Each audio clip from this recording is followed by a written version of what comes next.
Good afternoon, ladies and gentlemen, and you're very welcome. If you could indulge me for a moment, I'd like to take you back 10 years, almost to the day when the wheels were set in motion for where we are now. If you could imagine the scene, it was a cold and frosty night as I sat with my thoughts, waiting for concrete to cure. Those unfamiliar with the process, it is quite a laborious task waiting for concrete to set in order to power float. And at the time, as I led a construction business in the midst of our worst recession, it was all hands on deck. So it was dark in every sense of the word that night. The ways of the past were not going to be the ways of the future, and the construction industry was in for profound change.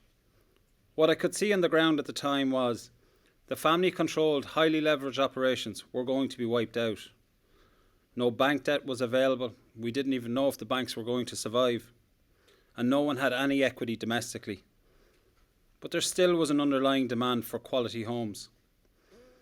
I knew then that the challenges we were facing were in fact our opportunities, and I started to envision where we needed to get to and what it would take to get there.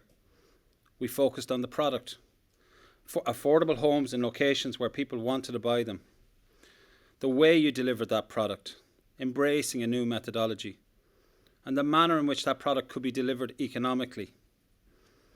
To this end, we could see that the most conducive funding model to support and deliver this vision was long-term capital.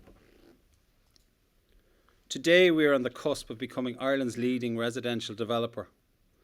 Looking ahead to the next 10 years, we have a clear strategy of where we want this company to go, underpinned by a strong track record of experience in turning vision into reality. Today I'm going to take you through the first 5 years of this plan. Glenveagh, home of the new. Let me tell you what that means. Home of the new is not about just building new homes. It's about how we select and partner on our lands. It's about how we plan on those lands. It's about how we foster and embed relationships with the communities. It's about how we use technology to innovate how we deliver on these lands. It's about how we provide energy efficient, quality homes to the customer. Glenveagh sets itself apart by creating an experience that is different. What do I mean by that? We want to offer the customer the following: quality, energy-leading homes in location of choice, in their home of choice, where they want to live and how they want to live. We want to streamline the process involved. We want to minimize the stress involved in buying your home, and we want to offer what others can't. Let me give you a sense of what the business has created to date.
So that's what we are creating and delivering.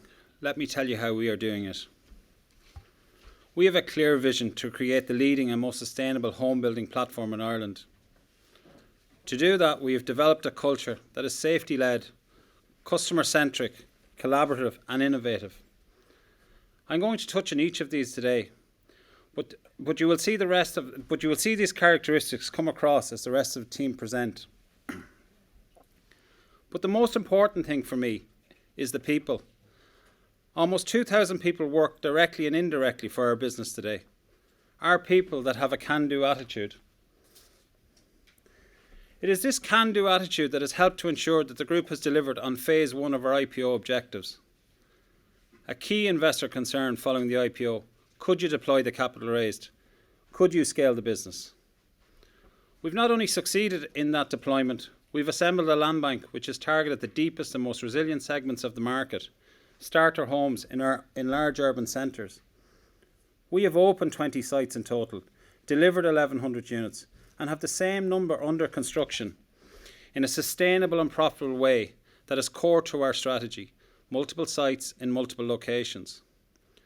This strategy has delivered units, revenues and profits which have exceeded expectations in each of the years since IPO, all underpinned by a proven operations and construction philosophy. Excuse me. The market opportunity remains compelling. Population growth is driving a housing need, and the supply side does not exist to deliver what is required in the long term. Every well-educated economist in Ireland will tell you we require 30,000 plus units per year in Ireland, but we are delivering 21,500 units. Ireland has an accommodation crisis. We need first-time buyer product. 30% of our population is between the ages of 25 and 44, prime home buying years. Ireland needs a rental product. 6,000 mom and pop landlords are leaving the market every year, and are only being replaced by 3,000 via the institutions. Look at our inward migration numbers last year. 34,000 people came to Ireland. Look at the size of our tech industry in Dublin today. Almost 10% of Google's entire workforce are in Dublin today. We have a social housing need. 70,000 families are on the waiting list for a home. Smaller firms are going to fall to the side, and larger players will consolidate their positions. Exactly what happened in the UK. I'm going to bring you back to my concrete experience now, what I'm seeing on the ground. When I talk to the MDs of the concrete plants, they tell me demand is great, things are flying. But the people who really tell you the truth is the plant managers, the people who are sending the concrete out.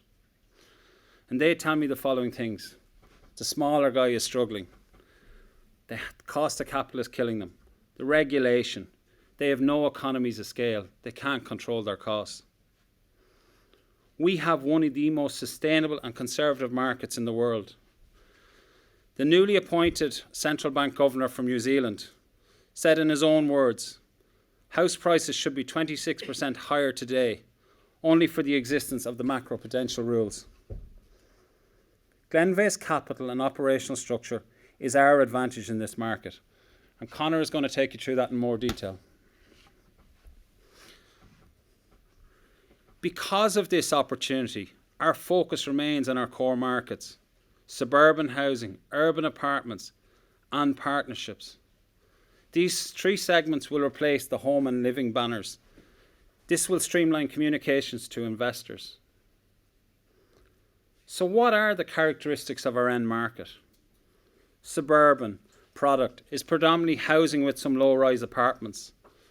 Demand is coming from private buyers, but institutions also. An example of this is the deal that we recently completed with IRES in Taylor Hill and Semple Woods last year.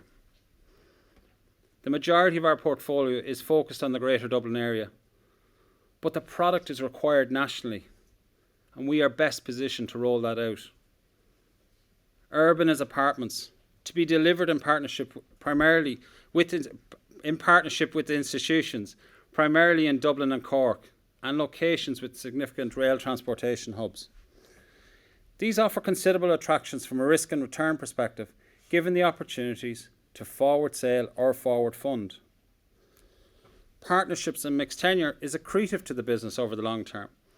We invested early, making us a partner of choice for key state agencies and local authorities. This is a long-term strategic decision that is coming to fruition, and we hope to be able to give you live examples of this through 2020. The attractions of our complementary business units are evident. Suburban, demand and alignment of buyer. That means affordable, high-quality homes in locations of choice. The majority of our product is 350 or below. Meets all of that. Fragmentation. The smaller guys falling to the side, as I mentioned earlier on. Easier optimization of construction process. Ability to deliver product quickly on multiple sites and multiple locations. Urban. Shift to rental, driven by millennials, lifestyle, and the size of our tech industry in Ireland today. This has been driven by a growing demand and an exodus of the mom and pop landlord due to regulation and fiscal policy, who are being replaced by institutional investors. This gives us long-term earnings visibility due to the early commitment of a forward sale or forward funds. What does a partnership look like? A partnership is a government or local authority putting their land on a reduced cost or phase basis into a development agreement with us. It has a reduced risk from a sales perspective, where 50% of the product delivered will go back to government or local authority via social housing or affordable housing, and 50% will have market exposure. That gives a strong return on capital employed, increased business resilience, reduced risk, fits with both suburban and urban segments, and gives us access to both land and deliveries. We have streamlined the business to deliver on this. So we haven't duplicated resources. Our central functions of underwriting, planning, design, procurement and corporate all support a delivery across all three segments. We split suburban delivery into teams clustered around distinctive geographies. This is on top of an already established dedicated team for site openings. Urban apartment delivery is a specialist skill set, and that skill set exists in our business, proven by the delivery of Greystones and Herbert Hill, both on time and in budget. Our first target in 2018 was 250 units. We delivered 275. In 2019, our target was 725. We delivered 844. When we commit, we deliver. We have committed to delivering 1,000 units in 2020, 1,400 units in 2021, and revised targets, as you can see, in 22, 23 and 24. We are now delivering 12,000 units by 2024. That gives us an annual run rate of 3,000 units. This gives you a breakdown of where the units are coming from, both in suburban and urban. Due to the size of the North Docks portfolio, we've singled that out, 110 million of capital, and our aim is to monetise over the time frame of the project, which commences this year. This will result in revenue, cash and profits in 2020 and 2021. Our internal resources will be delivering the docks. We will endeavour to apply a similar approach to a number of our urban projects, and we will be outlining this in more detail later in the year. The chart on the left displays how construction resources are presently allocated in the business. The chart on the right shows the ideal split of units across three segments once partnerships scales. This will optimise return on capital employed. I have consistently made the point at maturity and scale. We want to control approximately 4.5 to 5 year land supply in front of us. We are now committing at least 100 million reduction in investment by 2021 due to a ramp up and efficient use of capital. Additional reductions will be made when strategic or structured land deals happens. Partnership wins will allow us to further reduce this investment. If the business has the capacity to deliver 3,000 units per annum, this will require somewhere between 13,500 and 15,000 plots of land. To maximise return on capital, we envisage it being laid out in the following ways: 10,000 units potentially in our ownership, 2,500 in partnerships and 2,500 in structured pay-as-you-go deals. These are huge opportunities for Glenveagh because of who we are today. Not only have we the financial capabilities, we have the machine and we have the people. Quality is key to everything we do, be it our people, our supply chain, our health and safety, our policies. Key to scaling the business has been the people. Growing the business from 75 at IPO to over 330 directly today, with over 2,000 people working both directly and indirectly for the business. Health and safety is the first item on the board's agenda and drives an element of all staff's remuneration. We've already achieved various awards for our health and safety initiatives. Health and safety will always be to the forefront of the business. Consumers will always be to the fore of our business decisions. Given the international perspective of our board and the shortcomings identified in the UK, customer satisfaction has been a KPI for the entire business and drives an element of all staff's variable remuneration. We want our customers to experience the difference that is Glenveagh. We are externally audited to ensure we deliver for our customers on their experience. Full variable remuneration is not paid to employees unless the equivalent score of a 5-star status rating is achieved. Sustainable communities, exceeding our environmental obligations and sustainably integrating with our supply chain are all features of our operations, and the guys are going to talk you through this in more detail through their presentations. Let me give you a sense of what health and safety looks like in Glenveagh today. In Glenveagh we're creating home safely, so the main objective every day is everybody comes into work and everybody goes home. Senior management involvement is the key cornerstone to everything. It provides good leadership for the organisation. We walk the talk is most importantly. Senior management, when they come to site, they set the standard. Everybody looks at them, so that's why we lead with safety. Training is ongoing all the time. We always address the competency levels of all staff. In-house we provide manual handling, abrasive wheels, working at height and fire training. External safe pass manual handling are provided by the company. When we identify an area of competency that we need to increase, we resource that area of competency and staff are provided with the appropriate training.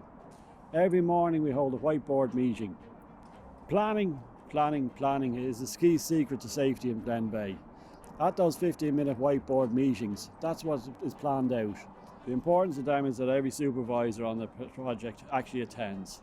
At these meetings, each one brings forward the hazards and risks associated with the work they're going to undertake that day. The interaction between subcontractors is discussed there, so who needs to be in what area and when. If there's any alterations that need to be made to scaffolding, any other works that have to be undertaken, any safeguarding of excavations, any truck movements or deliveries are all discussed at this meeting here. So we can look ahead, and rather than be standing on site looking at a hazard and a risk or coming up with a challenge out there, it's actually discussed in the morning. We know when the deliveries are coming, we know when the crane's going to set up, where the crane's going to set up. These are all talked through, and then if anybody has any challenges or wants to bring forward any concerns, they can be addressed at that meeting. Every morning on sites we would have whiteboard meetings where all trades would come together and discuss what was happening during the day in terms of what each trade is doing. We would all be coordinated together to make sure safety is, I suppose, predominantly at the top of the list. We would have toolbox talks. All the employees would be called in maybe twice a week. Everybody would be made aware of what's going on around the site in terms of, you know, machinery moving around, what's the highest risk, I suppose, for that particular day. And you know, I think that's very important because, you know, I mean, once employees are safe and they understand what they're doing, I think everything works better, to be honest with you. They can't emphasise enough how important safety is. And I think that's everybody, you know, although there might be time involved in getting all that type of thing right, at the end of the day, I would have to agree that it is the most important thing. Health and safety is massive with Glenveagh. It should be massive. It's just something that we're all adhered to, we're all tuned into, and it's good on site, but we're always trying to find a better way of doing things all the time with Glenveagh's help. Health and safety is very, very important to everyone, that everyone goes to work and comes home safe. Health and safety is a cornerstone of our organisation. We build on it all the time. We build our safety, we build our quality, and we build our customer satisfaction.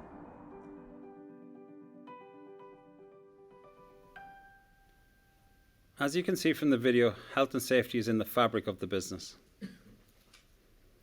As I mentioned earlier, our offering is built around access, quality, innovation. We want to be the leading innovators in the market, constantly refining, developing and evolving. Our focus is on ensuring that the experience will always be different, and that's what sets Glenveagh apart. I want to give you a real live example of what this means for the business. You all know about our 90 apartment development in Herbert Hill, which we closed last year under a new 25-year government-backed enhanced lease. The first time ever done on a project of this scale. This is a prime example of maximising opportunity, innovation and leveraging partnerships. We had 4 months to bring a totally new concept of product to realisation. We were told it couldn't be done, but we did it. It involved bringing government, local authority and, most importantly, the institution together. The reasons the institution choose us is because we offer access to quality, certainty of delivery, track record and reputation, blue chip backing, which is unique to the Irish market and will drive repeat business. That gives you a scale of this opportunity. Our 3 core segments, suburban, urban and partnerships, are all driven by diverse markets, as I outlined earlier. The customer is core to our business, be that retail or institutional, and we will always constantly evolve to deliver best-in-class product. We have consistently said that we will deliver through standardisation, off-site construction and the use of technologies. Why are these so important to us? Well, productivity in the construction industry has been diminishing for years, and while at the same time the workforce has aged significantly. These are both challenges but also opportunities. At Glenveagh we are positioning ourselves to be responsive to these challenges, mindful of our global obligations to sustainability. Through innovations in our work, we will pioneer new methodologies in the industry and ultimately reap the benefits as a market leader. The team will go through this in more detail later on. That, along with minimising upfront land cost, controlling WIP investment, innovation to control our cost of delivery, all drives shareholder returns. We made a commitment at IPO to create the leading volume home builder in Ireland. In what has been only 2 short years, we've delivered beyond our commitments and what was asked of us by shareholders at the time. All of the key concerns raised by investors when we were a new business with 550 million in cash have been addressed. We have assembled a highly attractive land bank and are now at the peak of our investment trajectory in euro terms, with no net land spend envisaged over the forecasted period. We have already grown the delivery capability threefold and are now committing to do the same and more. This will require continued investment in work in progress, but is necessary to work the balance sheet efficiently. This is not simply growth for growth's sake. It is also not the full extent of our ambitions in terms of driving shareholder returns. We have an ambition to lead the way in introducing structured land acquisitions into the Irish land market. It has the potential to deliver further upside by reducing the group's capital deployment on land. Where possible, we will mitigate WIP investment via forward funding on our urban projects. Innovation is to the fore of what we do, using it as a tool to drive down costs and continue to improve the margin profile of our business. The opportunity remains significant, if anything more than ever. We have a clear path to generating strong returns by continuing to scale the construction operations and allocating capital efficiently. Having completed our net investment in land, that scaling of output will now require investment in working capital. Given the operational climate ahead for the business, it makes good business sense to maintain prudent leverage levels at this early stage of our life cycle. Once there is excess cash available to implement a capital returns programme, we will do so, but not at the expense of introducing financial risk into a business which is 2 years old. We want to deliver a sustainable capital returns policy over the long term. When we will do it right. If excess cash can be delivered earlier than anticipated, we are keen to return it. However, the time to discuss is when it's in the bank.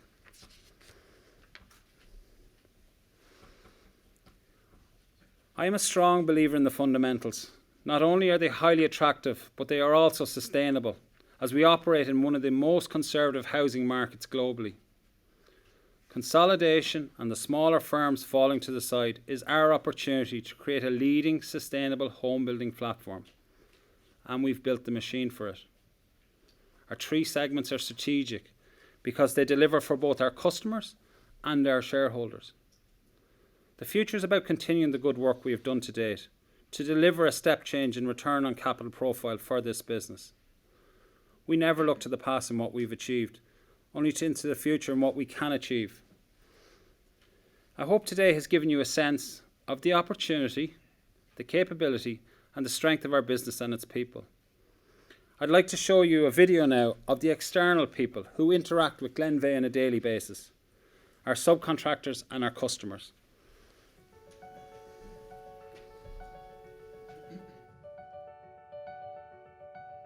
New families going into a Glenveagh home. Nothing gives you greater pleasure to know that we have built a house and plumbed the house along with Glenveagh, to know that somebody is going to buy a house off them and in turn they're going to make a home with their family from that house.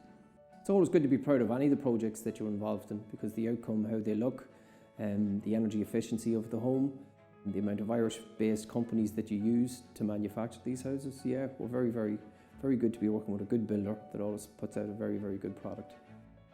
It's nice to know the project are involved with the various projects that Glenveagh have, and quite of them are quite prestigious projects, you know. So, and it's nice to see people, you know, moving into new homes and stuff like that, you know. So they're creating communities, to be honest with you.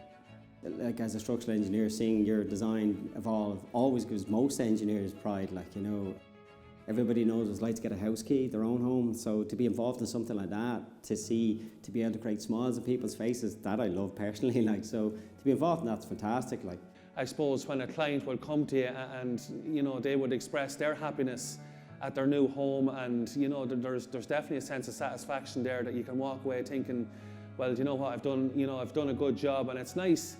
Hi, my name is Lorraine Hosey and I've been living here in Clonadon for the last 4 weeks. We love the Blackwater Park that's local to us here. We tend to bring our dog over for a walk most evenings, just to get out and about and breath of fresh air. The favourite thing about my new home is definitely the kitchen. It's fab. I've always wanted a kitchen island and it's just the dream. Dealing with Glenveagh, they were so easy. They contacted us back if we had any queries. We were never waiting for them to get back to us. It was always prompt responses. It went smoothly, the process from start to finish, which we're very thankful for. You know, Ireland has some challenges with particularly in the affordable housing market for starter homes. We feel very proud to be involved with projects of that scale, where we know that we're contributing some small part to that solution.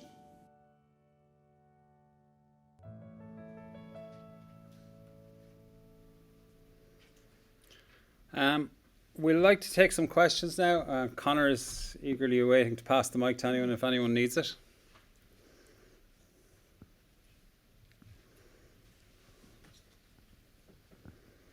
Thanks, Stephen. Sorry, you said that you were going to start using internal resources to deliver the docks. Yeah. I think over time you said that there was probably optionality of using contractors on sites like that. Has anything changed in the market to send you down this route? Is it an economic decision, or is there something else going on there?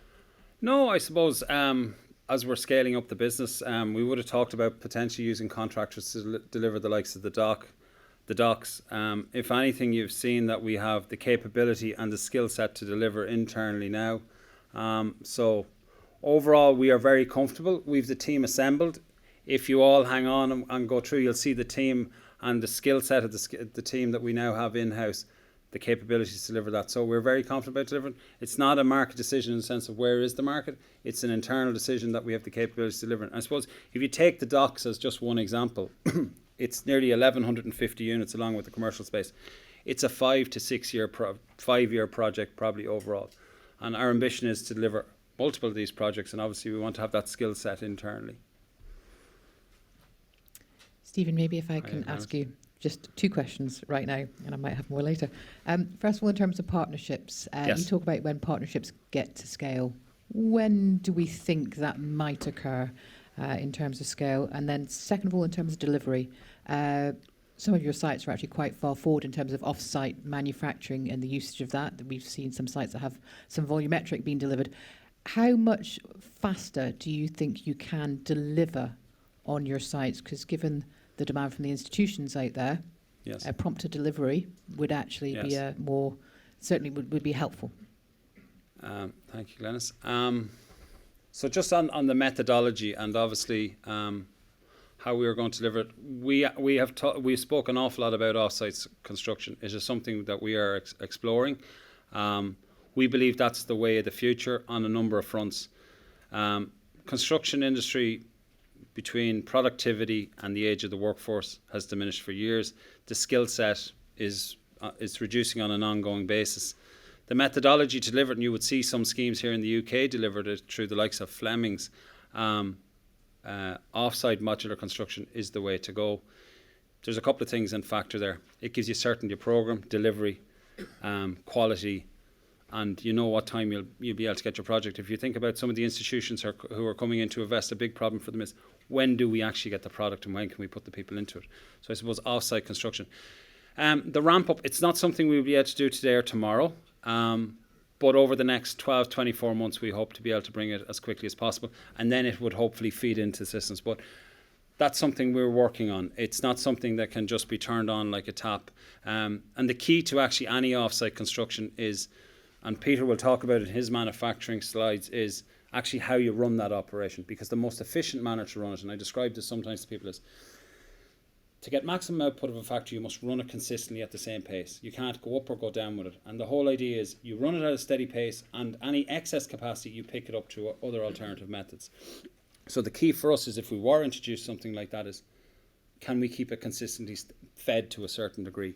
In relation to partnerships, and I suppose the base case in the business plan today is the numbers are without partnerships, but obviously we're talking about if partnerships comes in, how it will reduce our overall land bank moving forward.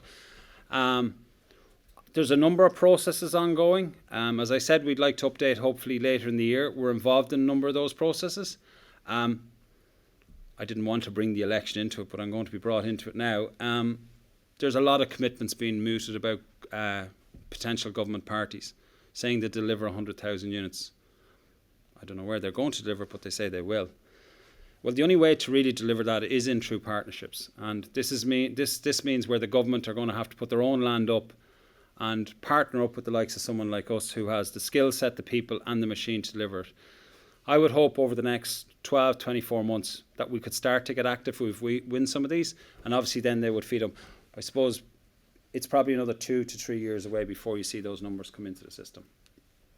So, and just to be clear on the off-site manufacturing, are you talking about the same sort of approach that Persimmon has, where you will actually manufacture internally, or are you talking about No, buying in product? internally we're talking about controlling our own manufacturing is probably where we're going to. Having your own factory? Yeah, potentially. There is nothing to say here today. It is something that we are working on, though.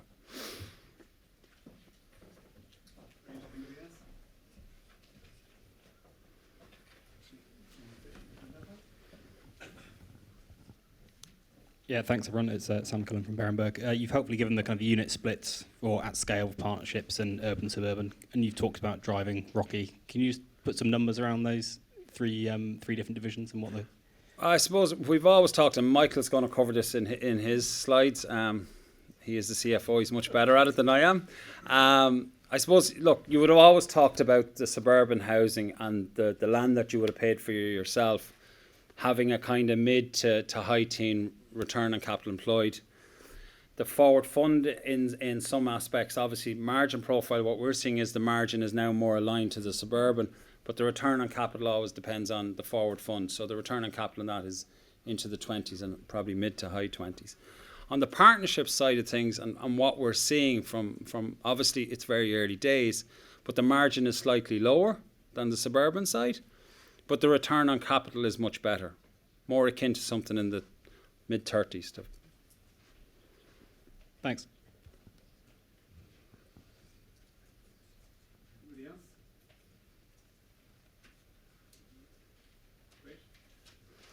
So thank you very much for your input and questions. Yeah, okay.